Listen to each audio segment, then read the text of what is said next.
ends are split away. Here's motion by the wide receiver back toward the ball. A second and third and 8 play for Lunny. Looking, pump faking, and hit and drop by Gary Walker. Big loss on the play as they sacked him back inside the Razorback 40. That'll cost them 8 yards and a punting situation for Arkansas. Good pursuit by Gary Walker. And that's the first quarterback sack today. I formation behind Barry Lunny Jr. Here's the Arkansas quarterback dealing it off on the fake, and he's going to be hit back inside the 10. Willie Whitehead wasn't buying into that fake, nor was Mike Pelton, and they both nailed him as he tried to run the option pitch for a loss of about 5 back to the 10-yard line. Here's Arkansas. Second and 7 at the Tiger 38. Auburn with a 5-man front. Out of the eye, Barry Lunny looking to throw. Hit from behind by Chris Schelling and dropped. Back at the 44. As he was looking for a receiver, Schelling snuck in off the left flank and blindsided him and knocked him off his feet. From the 21, the I formation, the play fake by Nix, backing up the throw with plenty of time. Shoots one out here, complete to Sanders at the 40. He's to the 45 and drives out of bounds at the 46-yard line.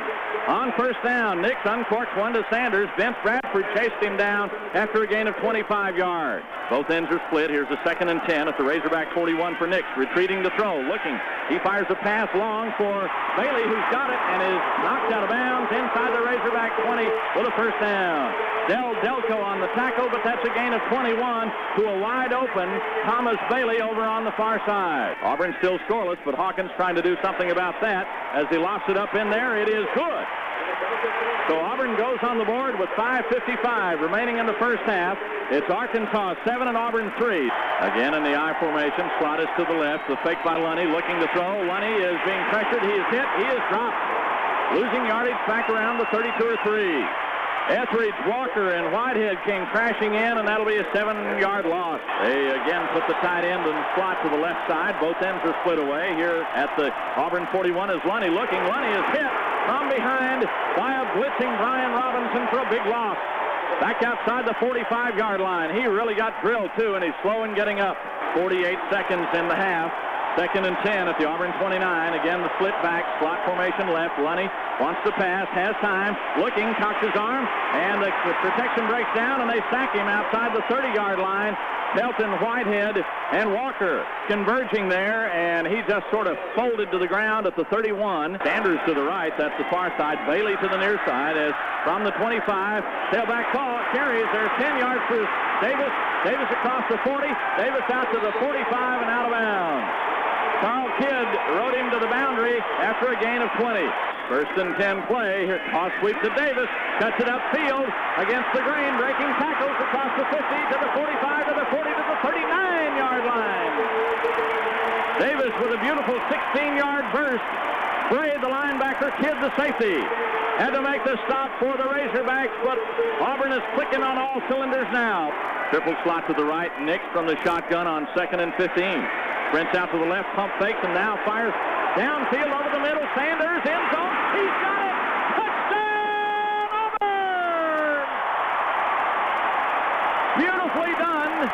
Nix to Sanders. And Sanders could have eaten a sandwich behind the defenders. 44 yards for the score, and for the first time today, Auburn's got the lead. Jim, Auburn set that play up all afternoon because what Frank Sanders did, he was in the slot formation. He went out and he ran and he made a break, a fake to the corner.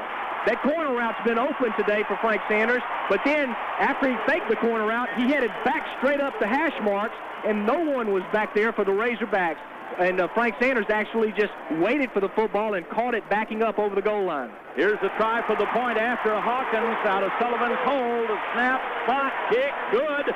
And Auburn leads it 10-7 with 8:52 left in the third period. Timeout on the field. Auburn football continues in a moment. Out of the I set, Patrick Nix is going to play fake to his tailback and set up and throw to this near side. It is caught by the tight end, 35, 40-yard line for Andy Fuller, and he's belted out of bounds at the 41. Big Andy Fuller for 18 yards. The tight end, which was used so effectively against Florida, and that's the first time Auburn has utilized the tight end pass today. Kidd and Delco, with help from Johnson, had to muscle him out of bounds. But big Andy Fuller, the 250-pound junior out of Huntsville, rambling for a long gain and a first down. Again from the I set. McCovery now the tight end. Give is to Davis. Behind blocking. Cuts it back inside. 45, 50, 45, 41-yard line. Dean Peavy had to grab on for dear life and finally wrestle him to the ground after a gain of about 17. Here's the eye set in the backfield. Again, it's going to be the toss sweep to the tailback, Davis. He turns the corner at the 40. He's got 10, 12, 13 yards out of bounds at the Razorback 30-yard line. Del Delco chasing him out along the near boundary, but Auburn's offense, after Arkansas took the lead, seems to have ignited here with 44 seconds left to play in the third period. And Willie Gaucher is on the near side as a split receiver. The backs are in the eye, and here's Stephen Davis up the middle, crashing to the 15. He's to the 10. He's on to the 7-yard line. Davis dropped by Del Delco in the Arkansas secondary after a 13-yard pickup. And Auburn once again is on the doorstep. Delco grabbed him by the shoestring, and that's all that prevented the touchdown. The big fellow rambling straight up the middle behind good blocking from that Auburn offensive line, Taylor, Robeek, and Thomas and company. They'll put him down just inside the 8. Slot to the right side. Hicks Poor still the wide receiver on this near flank. In the slot is Gaucher. Here's Nix. Toss sweep to the short side with blocking for Davis. Turns the corner at the 5 and is ridden out of bounds at the 1-yard line. Mike Nunnerly got over there and knocked him out right at the 1 on a first down play. The ball just outside the 1 as they prepare for the 9th play of the drive. Patrick Nix asking for quiet. He's got 2 tight ends, Fuller and McCovery on either side. Wing back left is Sanders. He'll come in motion. They're running out of the eye set. Here is Nix. He's going to give it on the toss to Davis. He hammers in. Touchdown, Auburn! Davis took it straight up the middle, running behind his shoulder pads, and Auburn goes on top, 16-14. As Hawkins, with the wind at his back, will kick it into the end zone about 3-4 yards, and Higgins will bring it out. 5-10 over on that far side across the 20. Oh, is he really racked up at the 23-24-yard line. Toby Anderson with the lick of the day, and maybe one of the licks of the year. I mean, he really jolted him. Oftentimes when you come downfield, you're running full speed. You have someone either blocking you, or either the return man just gives you a little juke one way or the other, and you very rarely get to hit him full speed. But boy, Toby Anderson got a lick full speed on the return man for Arkansas, and now the crowd is really urging on the Auburn defense. I could hear Higgins' teeth rattling all the way up here. Play clock running down. There's the snap by Robeek. Blitz is on. He throws. First down, Sanders across the middle, 35. Sanders to the 30-yard line. They burned him that time as Sanders caught him in a blitz. That's a 15-yard gain on the pass from Patrick Nix into the 30. The snap to Nix, and here is Davis running to the outside. Got a block on the corner to the 20, the 15 to the 10. He's at the 5. He's in. Touchdown, Auburn! 24 yards and a brilliant block on this near side. There were 2 brilliant blocks over there. Jim, that ball, that actual toss sweep was run as effectively as I've seen Auburn run a toss sweep ever. That was a short yardage situation. 3rd down and about 3 or 4 yards to go. Toss sweep to the right. Frank Sanders ran his man deep, blocked the cornerback to allow Stephen Davis to get into the end zone. But prior to that, 2 different Auburn Tigers knocked Razorbacks to the ground. Nobody even home until Stephen Davis got to about the 5-yard line. What blocking by the Tigers. 23-14 as Sullivan spots for the kick by Hawkins. It's away. It is good. Stephen Davis has 163 of Auburn's rushing yards this afternoon, and the Tigers have built a 10-point lead with 10:24 yet to play. 2nd and 10 at the 39 for Barry Lunny in Arkansas. The fullback carried this time, and boy, they got him dead to rights. That's the way you stop the fullback. That's the way you stop the fullback. Auburn in there with all of their interior people, as well as the linebackers, and just straightened up the fullback for the Arkansas Razorbacks, Carlton Calvin, who's had a lot of running room out there today. And here's Arkansas with excellent operating position at the Auburn 49. Lenny sprinting out, play faking. He is hit way back at the 43, and he'll be dropped for a big loss.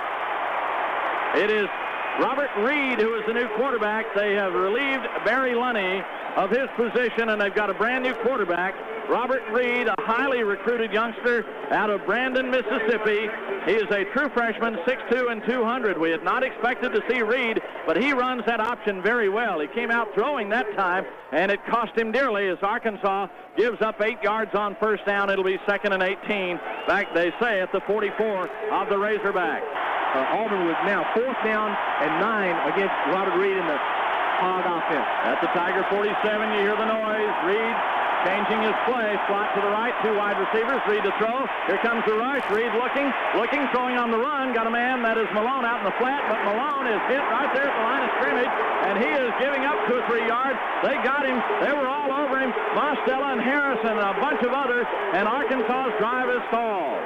Good pass rush, good penetration, and good coverage on the pass. Now Auburn 1st and 10 on their own 46-yard line. They smothered that play. Here's Davis on first down, turning the corner with block. 50, 45, 40, 35, 30, 25, 20, down the sideline of the 10 of the 5. Stephen Davis scores! Touchdown, Auburn! Well, if you ever wanted to see Stephen Davis explode, Jim, you saw it on that play. Everybody's been waiting for it. We all wanted to see it. Did he have the speed to outrun that guy that had the angle on him? You saw it on that play. His speed outran number 10, Den Peavy, who had the angle on Stephen Davis. That'll put him over the 200-yard mark on the day as Davis rambles now officially 245 yards on 26 carries. Averaging 9.4 yards a carry and 3 touchdowns. 54 yards on that carry for the TD. 30-14, and here's the point after by Hawkins. It's good. Auburn 31 and Arkansas 14. You can put down number 19 in a row. Reed will throw on 2nd down, and Reed is pulled down from behind by the pass rush. Bobby Daffin got him. That should do it as the crowd is counting down the final seconds. 3, 2, 1, it's over. Auburn has won its 19th consecutive football game on a cloudy, misty, foggy day at Jordan-Hare Stadium. The final score, the Auburn Tigers 31 and the Arkansas Razorbacks 14. Let's get it going. Right here. Hey, Willie, get on. No, get up here. Doctor! 1, 2, 3, 4. War Eagle, fly on the field. Never conquer, never yield. War Eagle, get us a group. Right on the arm, yeah, blue. Go, go, go. On the victory, strike up the band. Give him hell, stay on the hill. Hey, War Eagle, with full Auburn power of Dixieland. Hey! Now, fellas, this is exactly what we thought we're going to have now. We thought it was going to be a 60-minute battle. We got a lot for us today because we made some mistakes. Offensively, we got ourselves in trouble, got our team in trouble, and we made some mistakes. And defense, you kept playing. You kept playing. Bending but not breaking. Offense, you never lost your poise. Never lost your poise. Steve, 247 yards. Great job. Offensive line, great job out there tonight. Good job. There's a little bit of everybody today, and we got the kind of battle we need in 60 minutes. Be complimentary that they has the best game plan I thought anybody's had on us this year now. Be complimentary on that prayer. They did a great job. But you guys went out there and played like a champion today. On you today? Yeah, the offensive line did a great job. Joe was blocking good. You know, they opened up a lot of holes for me today. It took a while to find what would work, but you all showed patience and waited for it to happen. Oh, yes, we made a couple of mistakes early in the game. Patrick Nish threw the interception, I phoned the ball, and we just kept our pause and came out the second half and just did things that we were capable of doing. Well, obviously, they had worked all week on stopping the toss sweep and really filling up in there. And once we started bouncing it outside, you know, I think that that was a great adjustment by the coaches. It's my job to go out and block for Steve, and if he get all the yards, it's all the better for me because I enjoy seeing him run down that sideline and getting in that end zone. Well, it makes us feel great. I mean, we enjoy blocking for him. I mean, he's a great running back, and he complements the offensive line well. You know, if he gets the block, he'll get it done. That's right. When we go out and execute our game plan, you know, take our responsibilities, it's tough to beat us. We didn't expect him to throw that much. You know, we expect him just basically have more of a running option game, but when he dropped back, we knew we had to get to him, so that's what we did. Number one, he was a real good receiver. And in the fourth quarter, we got a lot of pressure on the quarterback, so that really helped us out in the secondary, and he pretty much iced the game. Did you feel him coming? I didn't see him coming. Then when I saw him, the ball, I had to keep my eyes on the ball. And I couldn't call a fair catch because his ball was right up on me. And I knew he was going to hit. I knew he had hit me late, before I had the ball. He hit me and the ball had hit me on the face mask. So. Boy, you appreciate Thomas doing that for 4 years, don't you? Yeah, I appreciate it. Got a lot of guts back there to do that. Yeah.